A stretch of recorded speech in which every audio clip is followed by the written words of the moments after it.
Hey, Billie here, back with another one of my bases. Today, as you can see, we're in the Ashlands. So let's go and take a look at the new base I've built.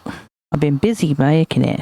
So up here is the entrance to the port. As you can see, there's the big Ashlands boat. You'll need that here. All the other boats are not good. Along here is the little waiting room on the port, made with flame metal, which you get here in the Ashlands, the iron mesh cage, and lots of dark wood.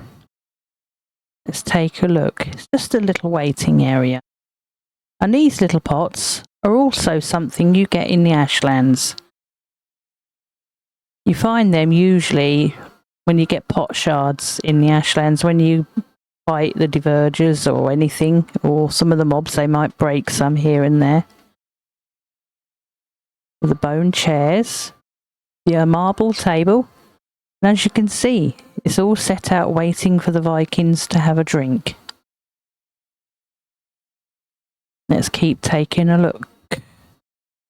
Now along here is the walkway, which is the jetty, which took ages to make. It's made with iron mesh, lots of flame metal.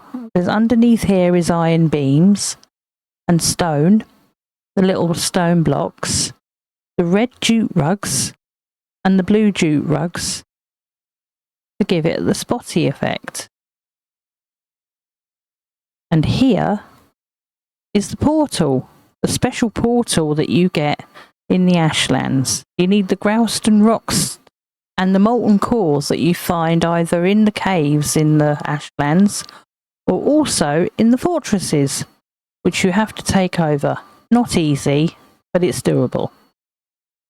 And there's Growston rock shapes to make the portal, and also the dark wood I'm done in a design to make the roof.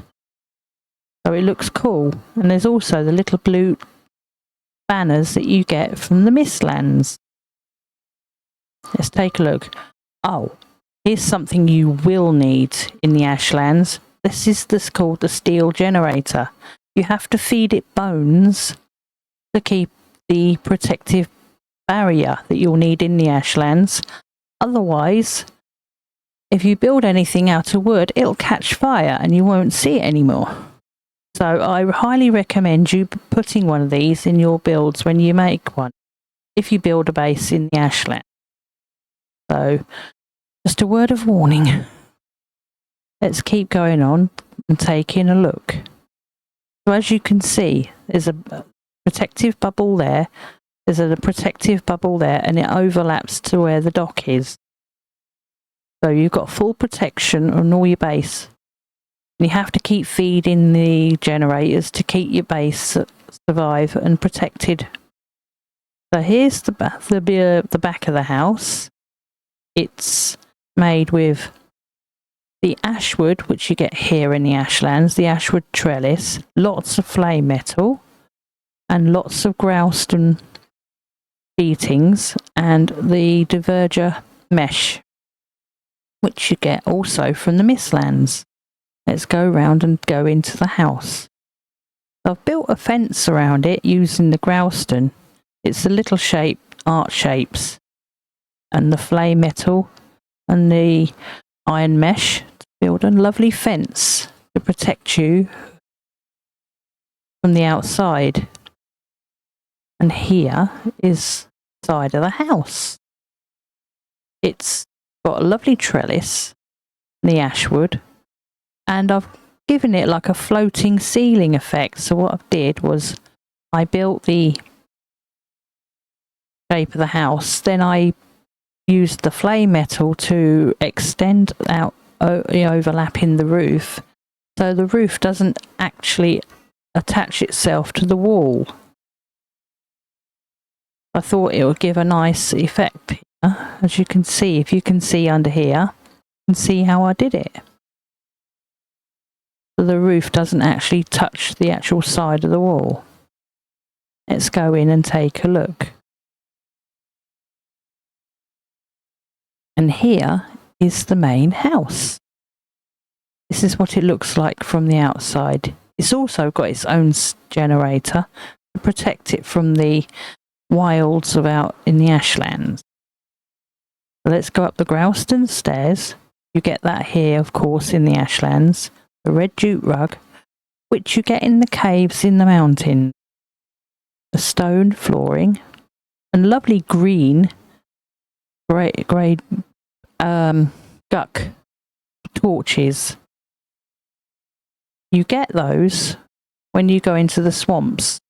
You either get them from the abominations, or also there's trees that you can mine the little green lumps off the side. So if you want lovely green torches, that's where you get those from. Let's go in and take a look inside now. Inside here is a lovely little reception area where you can walk in, have a seat, and if you're playing with other players, you can sit and discuss what you're doing. And here is the cartographer's table where you can check on the map where you're being. Let's go into the main building.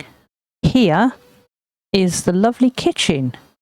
It's an awesome big kitchen, fully working, fully operational, and it's got all the boxes that you can use to store things in. A couple of mead fermenters where you can make all your meads for your health pots and your stamina meads and all your poison pots, all the frost pots that you'll need for when you're going up in the mountains. Here's a couple of little stone ovens that will make all your lox pies and all your Ashlands foods and your Mishlands foods. But you must feed it wood, keep it going. And here is the lovely kitchen. It's fully operational, and here's the mead kettle, what you make all your meads and all your potions from, and that's your cauldron that you cook in. And back here is the lovely working area. It's fully upgraded. And here, that's the black forge. That's the magic table, which you'll use to get a feather cape, which you get from the Mistlands. And these are the normal forges. That's the artisan table, which you'll get from fighting Moder up in the mountain. And here's some lovely storage boxes. You can keep stuff in. I haven't got anything in these at the moment. Right, let's keep going and taking a look.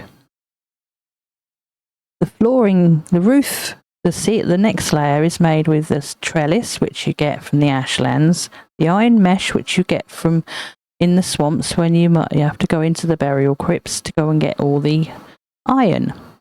Let's go upstairs and take a look upstairs.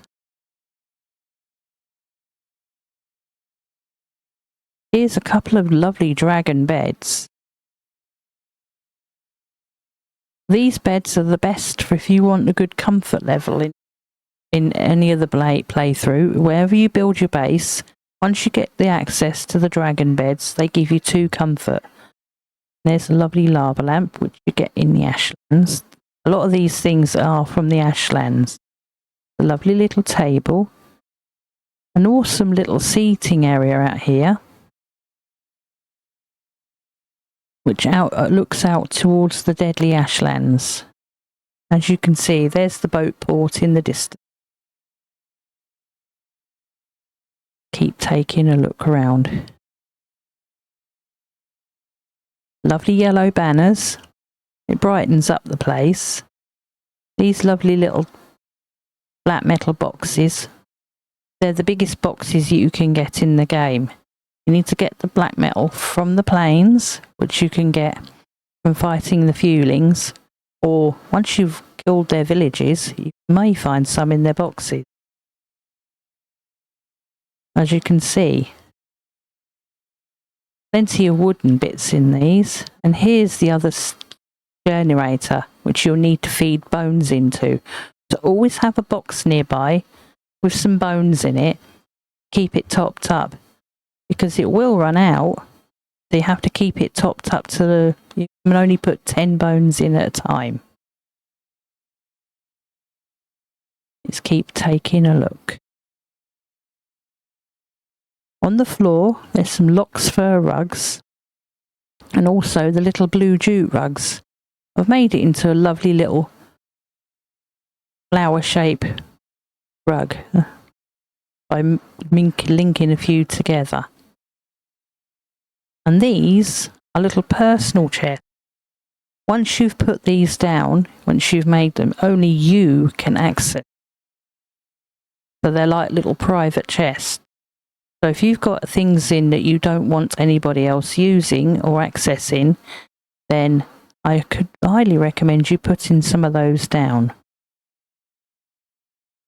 And these are little diverger lamps in the Mistlands.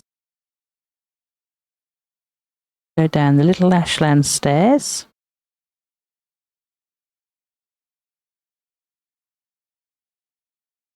Go and take a last look outside. So thank you everyone for watching. I hope you enjoyed that. And I hope if you want to leave a comment down below, please do so and make any suggestions. Please like and subscribe. And thank you ever so much for watching. And I look forward to seeing you in the next build. Thank you.